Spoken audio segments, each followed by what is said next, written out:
Hey y'all, what's up? What's going on? Welcome back to my channel. We are talking about tips and tricks for large pores and textured skin. I am naked. I have nothing on my face. And for the sake of this video, I am going to remain naked. So I have on no brows. I look like a naked mole rat. And I'm going to zoom you in so you can check out all of what's going on with my skin. So let me go ahead and pull you guys in so you can see what I'm talking about here.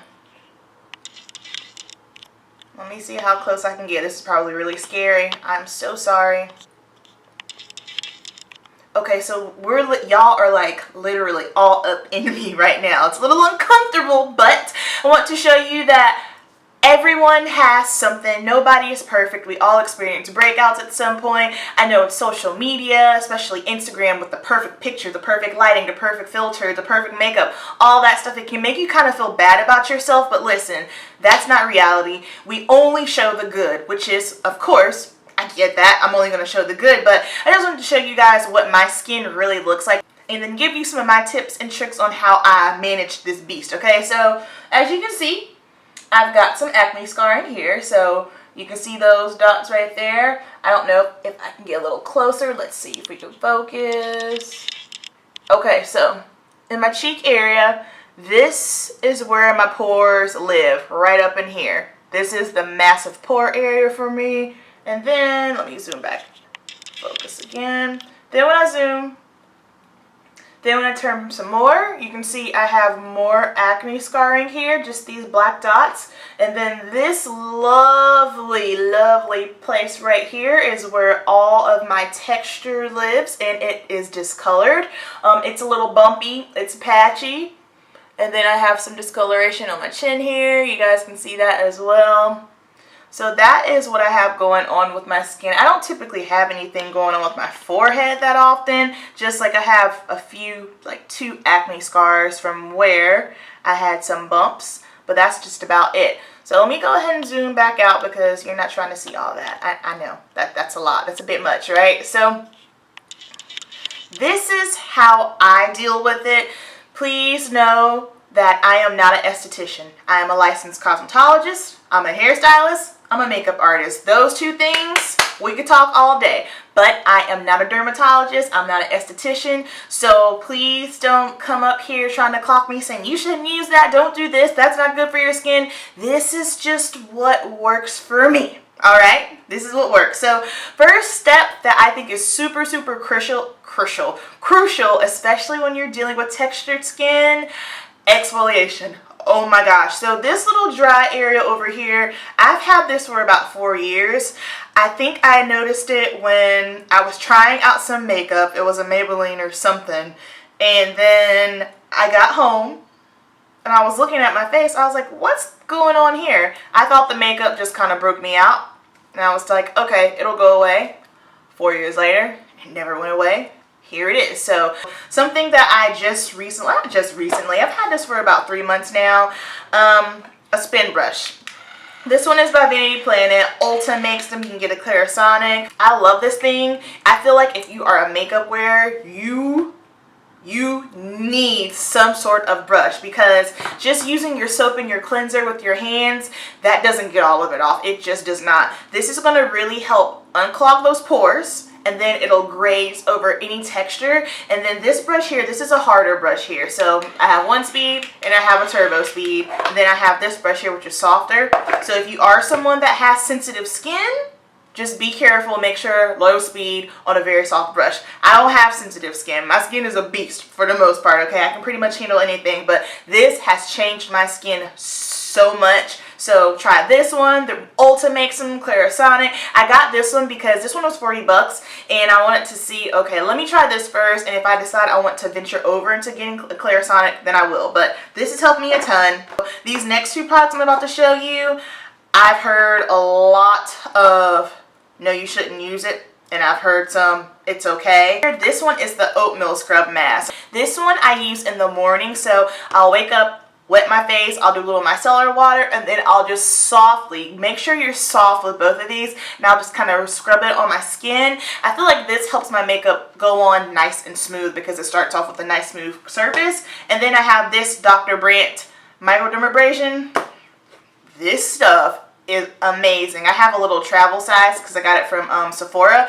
This stuff, the beads in it are so tiny, and it's so funny because you have to be just the softest touch ever, because if you go too rough on this skin, if you go too rough with it on your skin, it's going to burn, it's going to hurt. But that's with any scrub, so make sure you're being very gentle. But this is a really good one as well. Alright, so exfoliation, it's going to help unclog the pores, give you a nice smooth surface. Next up, I think something else that a lot of people deal with, especially if they have large pores, I have found that most people, and I could be wrong on this, I'm not 100% sure, but I found that most people that do have large pores tend to have oily skin. So I have very oily skin, which is going to switch us into something else, moisturizing. I know a lot of people think, I was this girl for a long time, oh, I have oily skin, don't moisturize. What happens is, if you don't moisturize, your skin overactivates and it's going to produce too much oil. So to balance it out, you really need to make sure you're moisturizing. Everybody needs to moisturize their skin, I promise you. When I started moisturizing my skin, I found that my face wasn't as oily. So I was just like, okay, cool. My favorite moisturizer right now is this Badescu. This is a very light oil-free moisturizer. I rub this on. It's not greasy. It doesn't leave like that slippery film on my skin. It works really well. And now this next thing here, this is a serum that I use at night. This is new. So I've used this brand Insta Natural. I love them. I've used this vitamin C serum before, but this is a different version of it. They've kind of gone through and revamped a lot of their products. So I have notes right here because I didn't want to forget anything, because it's a lot of information. So I'm looking down because I want to make sure I'm telling you exactly the right thing. Okay, so this is their vitamin C serum. It's Instant Natural Age Defying and Skin Clearing Serum. It has vitamin C, retinol, tea tree oil. So vitamin C is going to help brighten. The retinol is going to be great for wrinkles, blemishes, and then the tea tree oil is going to be great for any discoloration. Because this has retinol in it, I only use it at night, and I have to make sure that whatever, if I'm going to use a moisturizer, BB cream, foundation, that it does have SPF in it, because retinol and the sun are not good friends. It can, you know, mess with your skin a little bit. So just make sure if you're using something with retinol, use it at night, and make sure you're using SPF the next morning. But I love this so far. It didn't break me out. First, day 1, I was like, okay. Day 2, okay. Day 3, I was like, I can't use this. With retinol, what happens is it brings up everything from the surface, so it's basically purging your skin, and then you'll be good. I've been using this for almost a week and a half now. Like I said, day 3 was the worst. I was just like, ooh, this looks bad. But day 3, day 4, day 5 came, I was good. I was like, okay, so I can tell a difference in my skin complexion already. I feel like I look a little bit more vibrant. My skin's not as dull looking, and I'm really enjoying this.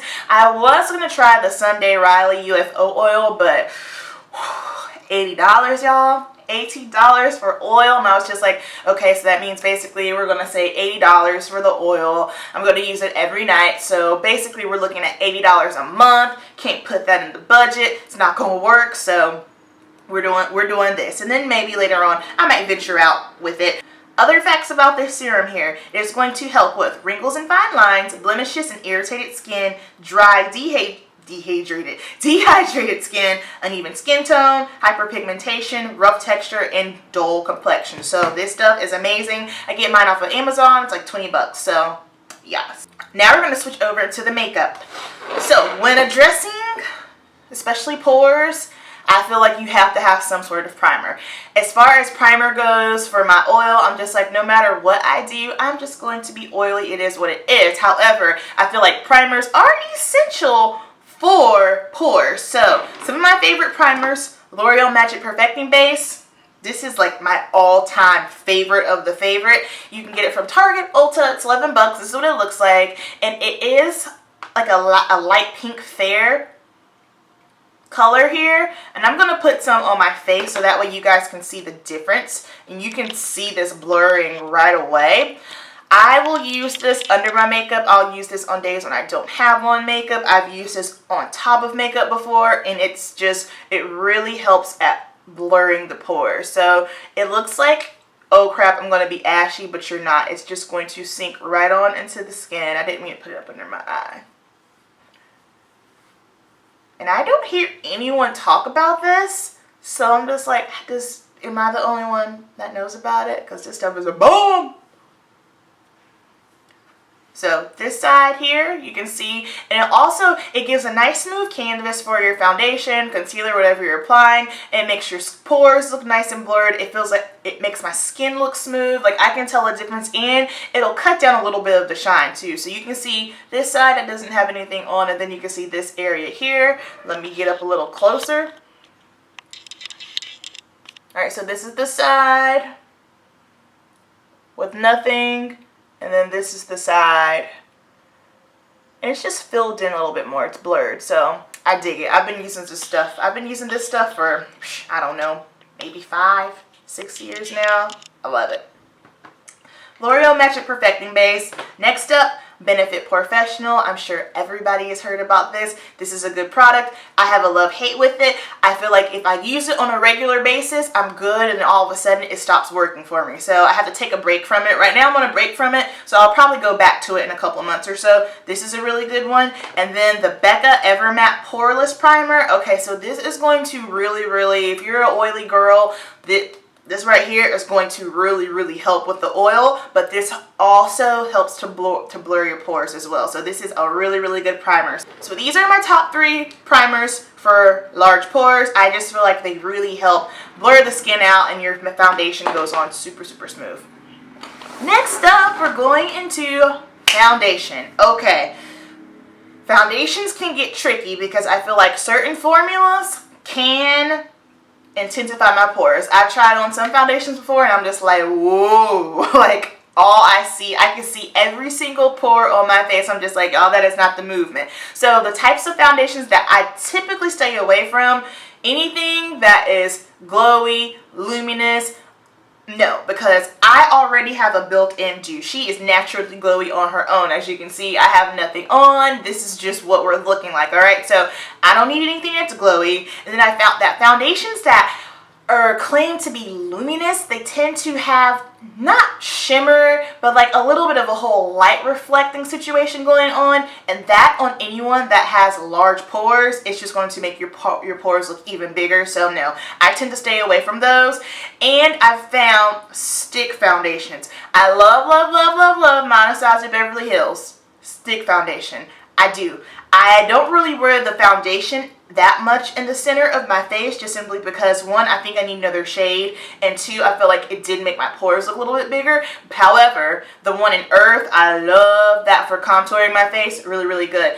The only stick foundation I've really played around with that did not make my pores look big is the Hourglass Vanish foundation stick.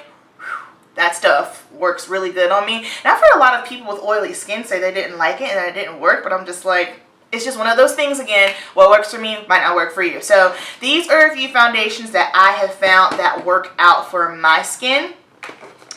And Black Radiance, this is a BB cream. It's lighter. This doesn't have any kind of glowiness or anything to it. It's just a glorified tinted moisturizer. Same thing for the Maybelline True BB. This has salicylic acid in it, so if you are someone that has a little bit of acne, this is going to be a good one. I was in Rite earlier this morning, and Neutrogena has one like this too. Neutrogena is trying to come up with some deeper shades. It's so funny because I feel like they have like a caramel tone shade, and then they have like a deep shade that's super neutral. I'm just like, come on, right in between, right there. We gotta get it.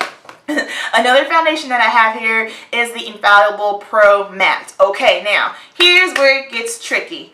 Yes, it's going to control the oil. Yes, it's going to be great over the pores, but mattifying foundations on textured skin does not work because a mattifying foundation is already naturally on the drier side. So if you have any texture, like right here on my jawline, I don't know if you guys have noticed, I never bring foundation down here. And the reason why I never bring foundation down here is because I don't care what type of foundation it is. It could be high-end, drugstore, whatever the case may be. It always looks dried out and it always looks patchy. That is a no-go. Now, I will put on like BB creams or something. That doesn't seem to bother it. But anything, if I am working with a straight-up matte foundation, no. And see, another reason why this can be tricky is just simply because everyone where they might have their dry or textured area on the face is going to be a little bit different. So let's say like if you have it right here and you're trying to wear foundation, that can be a little bit tricky. So that's why I think it's important to find more of like a satin or a foundation formula that's right in the middle. I don't like super glowy foundations, and I don't like super mattifying foundations, so it's very important to hit it right in the middle. And this next foundation here, I feel like is a good meeting point. This is the Too Faced Born This Way foundation, and I'm so happy they added a few more shades. There is another, I think there's 2 more for the deeper spectrum shade range, so I like this foundation a lot because I love the pigmentation of it, and it's legit right in the middle. I feel like it doesn't make me I feel like it doesn't make me look glowy, but it doesn't make me look matte. And this is a foundation that I can smooth over on my dry area, and I don't have any issues with it. Again, everybody's body chemistry is different, so please keep that in mind. And this does not make my pores look big, all right? The next 2 foundations are mattifying foundations, but like I said, for me, I don't ever put them right here just simply because it's a no-go. So one, Kat Von D Lock-It Foundation. I only wear this foundation if I am working a wedding, a fashion show, and I need to be super beat for a long period of time. This is what I go for. It doesn't intensify my pores. It helps control the oil. It looks really good on the skin. This is a foundation that I feel like a lot of people sleep on just simply because Kat Von D is known for tattooing. And of course you're thinking, well gosh, if this can cover tattoos, it's probably going to be super heavy, hard to blend out. This is not heavy on my skin, believe it or not. I feel like the MAC Studio Fluid, what is it, the Studio Fluid, I feel like that is probably the heaviest foundation I've ever worn on my face. And then another mattifying foundation that I have, I like this one because this is matte, but it's not so matte. I feel like the L'Oreal Infallible Pro Matte, I feel like out of all the foundations that I own, this is the matte of the matte of the matte of the matte right here. This is like, woo! If I'm putting this on, it's because I'm going out at night and it's about 1,000 degrees outside and I need to look good. This is super mattifying. This is, I think the interesting thing about this foundation for me is it's a very thin formula, and so it's a little bit watery. Whenever I think of like a matte foundation, I don't really consider it to be watery. I always think of it to be a little bit on the thicker side, but this is a little bit more of a fluid foundation, and it goes on nice and thin, and it just really helps, especially in the center of my face where I typically put all of my foundation at. It just makes my skin look nice and balanced. It looks pretty, and my pores don't look large. So, and that's another thing too with my foundation routine. I don't put foundation all over my face because I don't like the mask illusion. That's just me. So I put on my foundation in the center of my face, and then I blend everything out, and then I'll go with the perimeter with a bronzer to kind of, give some balance and life back to my skin.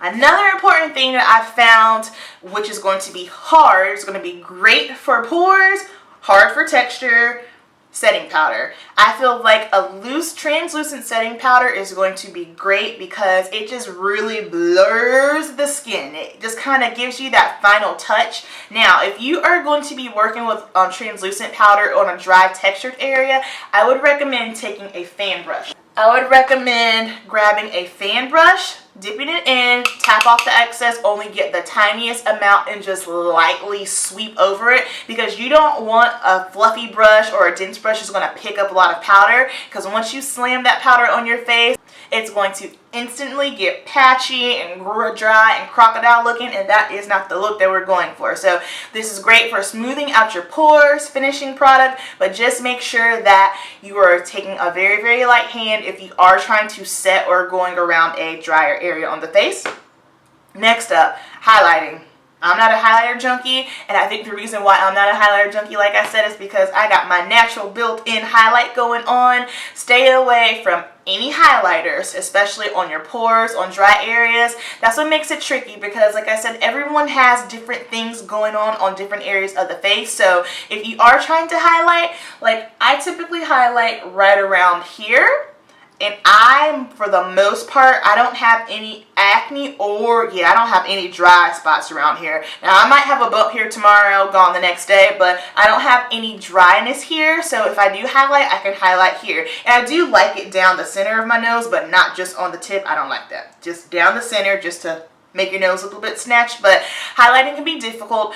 Just make sure when you're highlighting, you're really looking at your face, and it's kind of like, hey, if I have a dry spot there, maybe I shouldn't highlight it because it's going to make it look more obvious, especially acne or pores. If you try to highlight over pores, it's going to be a mad mess. Make sure your highlighters that you're using are not super, super chunky with glitter inside of them. Just make sure you're using a highlighter that does not have glitter in it, that's not super chunky, because if you do, it's just not going to be flattering on the skin. My favorite highlighters are always baked highlighters, just simply because they're more of like a satin instead of just straight up like glitter. So like these, like this is the Makeup Revolution Rock On World. I love how this goes on. It's just like a nice shimmer without the glitter, nice and satin. That looks really pretty. And then I like the way MAC makes theirs too. This is in Taraji Glow. This is from Taraji's collection last September, and I really love how this goes on. Like I said, I've just recently realized that just like a nice shimmer or something that's baked tends to look much better on my textured skin versus a highlighter that's just pow in your face. Alright guys? And then lastly, this is going to be great if, let's say, you got your powder on, you're just like, oh crap, I'm looking a little dry, a little patchy. Spray. Spray is going to help mold everything together, and it's going to take away any of that dry powdery effect. So I'm not someone that douses my face for like 24 hours. I just do like 2 sprays and I'm good to go. Alright, so that is going to conclude this video. I really hope that these tips and tricks were helpful. Like I said, please keep in mind, this is what works for me. I am not the skincare savant, so don't come at me if I do something that you don't like to do or something that doesn't work for you. This is just a few tips and tricks, alright? So let me know down below some of your tips and tricks so that way we can help our Boss Babe community, and I will see you guys in my next video. Thanks for watching. Bye.